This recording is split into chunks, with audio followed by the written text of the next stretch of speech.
morning, everyone. It's lovely to be here to talk about craft. Have you ever thought about the great people that throughout the history have shaped our lives as individuals, as groups, and as humankind? You know, some people, great people may I say, that invented things that completely changed the world. Of course, each of us has plenty. I have a few, and I will only name a couple this morning. Alexander Graham Bell is most known for inventing the telephone in 1876. He's less known for the fact that he drew his inspiration from the fact that he was a teacher of the deaf people. This is what his main focus in life was, to teach the deaf, to teach them how to communicate. This is where he drew his inspiration and in time invented the microphone and the telephone. And I can't even think about how our lives would be nowadays without telephone or WhatsApp. A few years later, 1903 marks the year that the Wright brothers invented the first powered aircraft. 4 years prior to that, they started to work on that and to see what developments their predecessor had been made in the aeronautical industry. And after 4 years of work, of small successes, of failures, of other successes, of discouragements, they invented the first aircraft, and it was working. And that led to a big industry, and that led to help develop other industries. And that helps us to get easier from Bucharest to Cluj with a 2-hour delay last night, but hey, it's the weatherman. Of course, these two are inventions that shaped us as humankind. There are the other ones that did not change the world in such a way, but that changed our worlds in many ways. For me, it was Sir David Brewster, a Scottish scientist, who invented what I think is the most beautiful object ever invented. 201 years ago, he invented the kaleidoscope. Sir David Brewster was passionate about the optics. Well, he was passionate about many things, but especially about optics and the polarization of light. So at one point, he put together 3 pieces of mirrors in the shape of a prism and saw something that he called the Kaleidoscope Effect. And actually, kaleidoscope stands for kaleo, from ancient Greek, kaleo, beauty, eidos, shape, and skopeo, to examine. So to examine the beautiful shapes. And what's lovely about this object, about this craft, is that it's not just an object in itself. It's not just an object that you look at. It's an object you look through to discover the world in various forms. So I love kaleidoscopes since I was a child. And some of my great memories about them, about my childhood, remember me of the moments I would look into my kaleidoscopes, and into my friends and my colleagues. Everyone used to have a kaleidoscope. Did you have a kaleidoscope as a child? Only one person who had a kaleidoscope. 2, 3, or maybe a few. Good. Well, you can have one now, crafted together with me, because of course we will craft one together a little bit later. So, what's beautiful about these objects is that they show us a different perspective, that they are a metaphor in itself, not just an object in itself. So I loved them as a child, as I was saying, It's no wonder that, I think it's no wonder, that many years later, and that's 4 years ago, when I thought about what became my fundraising project, I put the name, the Kaleidoscope, in the name of my project. So it's minuni.ro, Kaleidoscope of Good Deeds. Because what I wanted to show through my project was the beauty of the world, the good in it, the reasons to keep on believing. Of course, that having put the name of the Kaleidoscope in the name of my project, it was only a matter of time until I started playing with it and crafting kaleidoscopes. It took me a few months until I realized that no, I don't have two left hands, and yes, I can make something beautiful with them. So we are a sum of moments, eureka moments and ideas that shape our future for a longer or a shorter period of time. The moment that I decided to craft kaleidoscopes and organize workshops and teach people how to craft them changed my life, because 3 years later, after my first workshop, I am the only manufacturer of bespoke kaleidoscopes in this part of Europe, and I'm the only one who organizes create your own kaleidoscope workshops in public places, in companies and in schools. Everyone, children of all ages, love kaleidoscopes.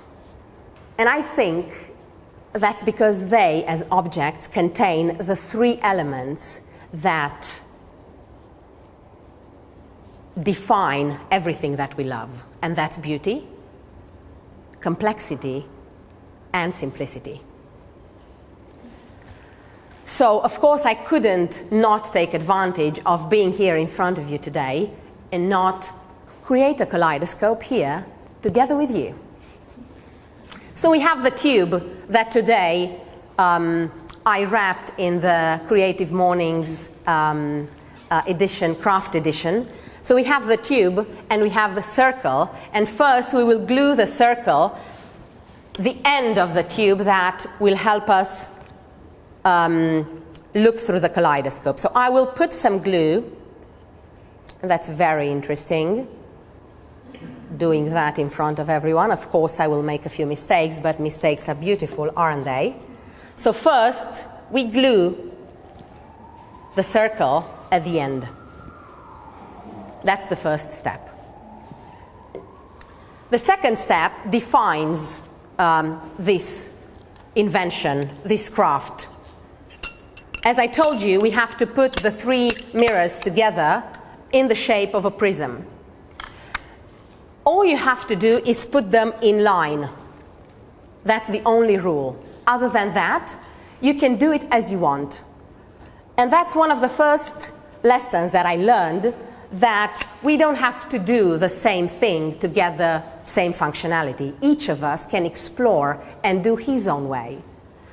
And Andrew, a 9-year-old, in one of my first workshops, taught me the beauty of the beauty of the craft resides in the fact that although we have some rules, we can play a lot.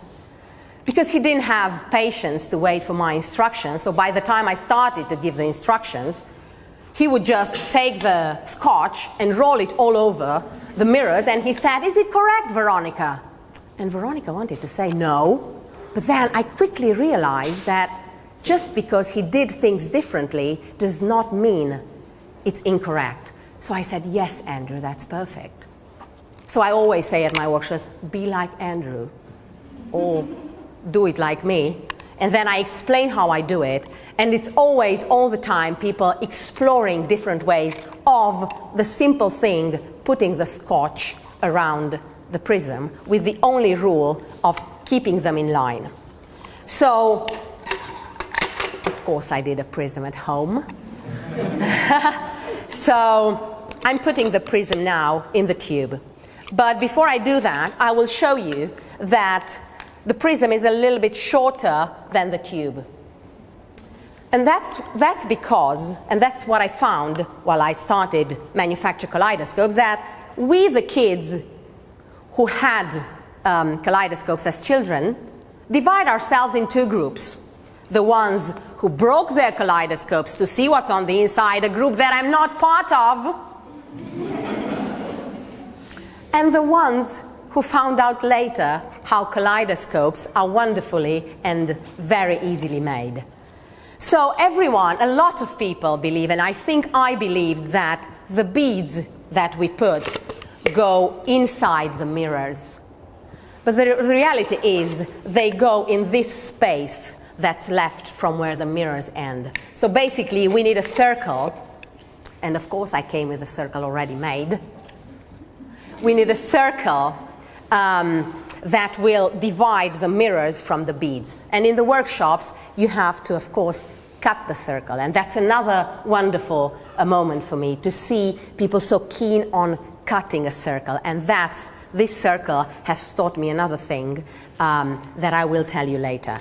But now I'll put the circle on the mirrors, and you might not see, but I'll take it again out. So there's a little bit of space here left. The space where I will put my beads.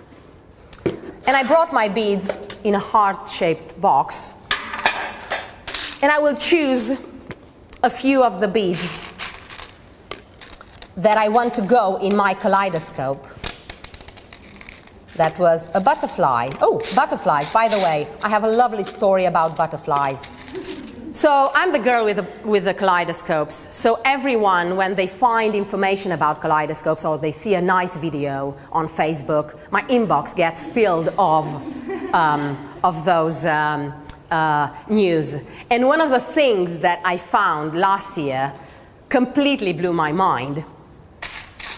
It's when I started bringing a lot of butterflies in my workshops. I bought a lot of beads because I found that in English, a group of butterflies is called a kaleidoscope of butterflies. And all I could think of, great, I have a fantastic name for the butterflies in my stomach. So because I loved this, and I thought that's a wonderful linguistic thing, I explored a little bit, and I cannot not share with you a few of my discoveries. So how are, in English, how are called a group of lions? Don't worry, I didn't know before I explored. A pride of lions, very descriptive. How are a group of giraffes called? A tower of giraffes. A group of crows. Murder of crows. Very descriptive. Yes? Regarding the subject, do you know what pandas is called? Yeah. A disappointment. A disappointment of pandas. That's actually the word for it. Really? They could have done better with the pandas, wouldn't they? So, a group, I have a couple more. A group of owls. A parliament of owls. And of course, a group of unicorns, because yes, they do exist. How are they called? A blessing of unicorns. And P.S., how are a group of lovely people that wake up on a Friday morning and miss going to work from 9 a.m. called? A crazy creative of people. So, coming back to our kaleidoscope, so we put the beads that we choose and we carefully select them so that they express ourselves. And then all we have to do left is seal our kaleidoscope, which we will do at the end. That simple. It's that simple to craft kaleidoscopes. And they are some of the most complex objects ever invented. And I promise you at the end, when I will show it to you, the beauty that will reside from this object that I built in front of your eyes in maybe 5 minutes. Crafting kaleidoscopes, as simple as it might seem, has taught me a few things, and teaching other people in workshops has taught me a few things. I was having a workshop last year in a school for kids with special needs when I met David, a 9-year-old, who taught me something lovely. So all along the process, he wanted to do things differently. For instance, he didn't, when he had the circle, he wanted to cut it so that it's smaller, which is incorrect. We can't get the function of the kaleidoscope if we cut it more than what it is. So I was trying, and me and his teacher, we tried to explain to him that we have to put a circle of this size in our, and in the end, he accepted and we moved on. But at the end, I saw him when it came to the wrapping. In workshops, we finish wrapping the kaleidoscope. So there you go, come back. So David, I saw him, how he was starting to cut his wrap in a way that would not cover the kaleidoscope. So I went and said, David, stop doing that because you will not cover your kaleidoscope in a perfect manner. And he said, no, this is great. And I said, yes, but look, that will be a very small square, and we need a bigger one to cover our kaleidoscope. And he said, no, it's great like that, I like it like that. And we started this tie break, and at one point, this 9-year-old boy looked at me, and he said, it's my kaleidoscope. And I love it either way. A 9-year-old taught me to look at my relationship with perfection differently, and to make me understand that that greatness is not done by perfection, that greatness is done by the passion that we put in things and the love we put in making them. And even before, in my workshops, when we would have to cut the circle, I would say, we have to cut a perfect circle. Not anymore. We have to cut a functional circle that will prevent the beads from falling. I will never forget that afternoon that David taught me that, and the afternoon that basically I took the word perfection out of my dictionary.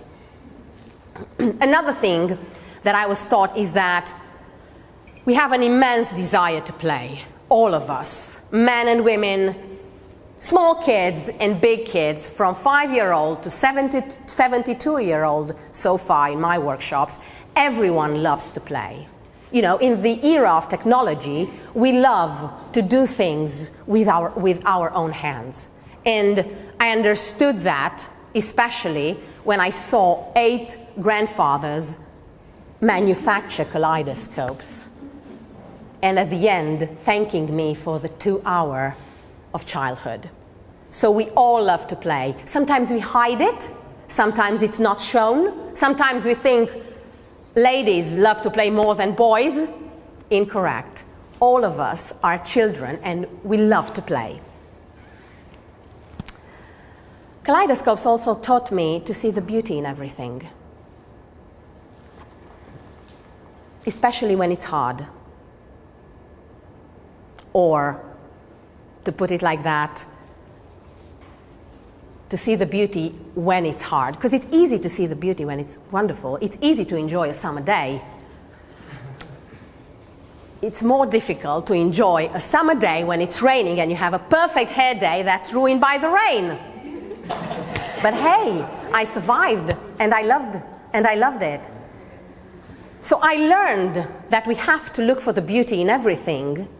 On my first 2 years ago, this time, when I was walking my first Camino, the 910 kilometers in 40 days, northern Spain. 40 days of joy and constant pain. And moreover, wearing the same clothes every day, washing them every night so that you can have them dry by morning, carrying the heavy rucksack all along the way.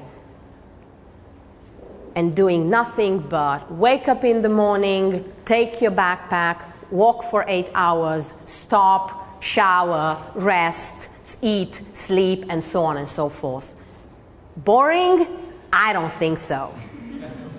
Because I learned to embrace every shape of my inner kaleidoscope, be it a wonderful experience or a painful one, with the same joy. And that ended up becoming my most amazing experience so far. I can't wait for the rest.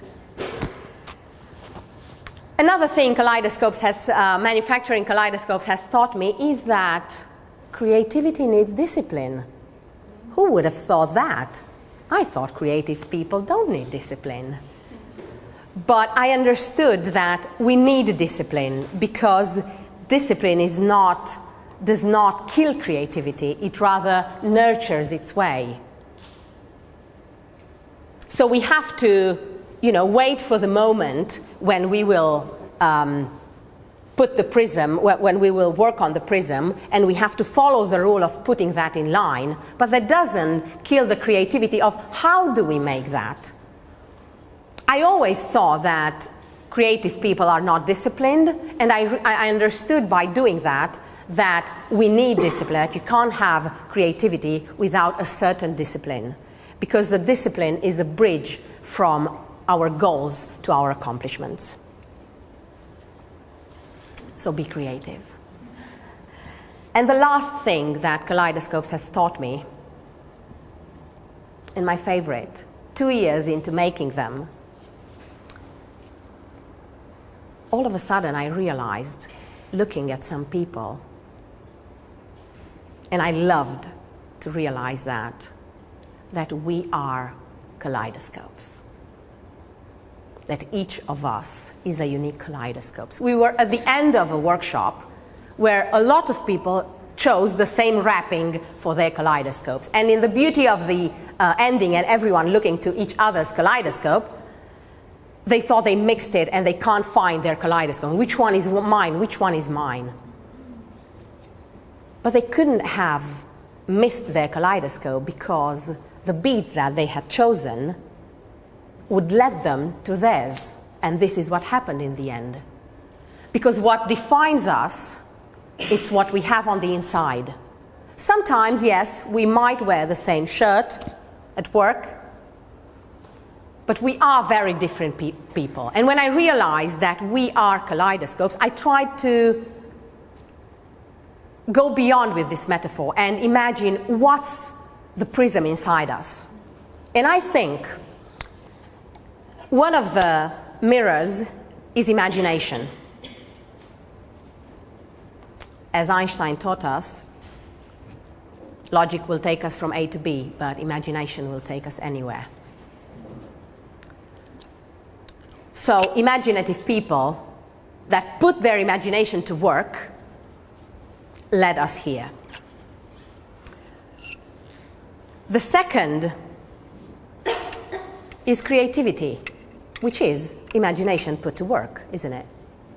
It's definitely creativity, the second, that separates us from one another and makes us a whole as well. So we have imagination and creativity, but the prism doesn't exist without the third. And the third piece of mirror is what we do, what we make, our acts, which shape the world around us and the people around us. So they better be good, everything we do. So we are kaleidoscopes. And we choose the beads that we put on the inside. And what are the beads on the inside? They are our abilities, our competencies, our hobbies, our passions, our courage, our fears, our acts of kindness. Everything is on the inside.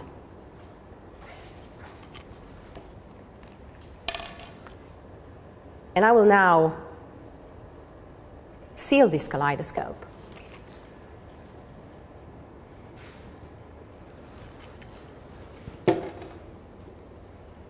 And there you go, we have it. This is me. This is my kaleidoscope. But this kaleidoscope, one of the actors that I didn't talk about, and we never talk about it because we can't exactly see it, it's the light. These objects stop to be in the dark, just as if we switched off the light, we could not see each other. So kaleidoscopes exist in the light, and we show ourselves best when we are in the light.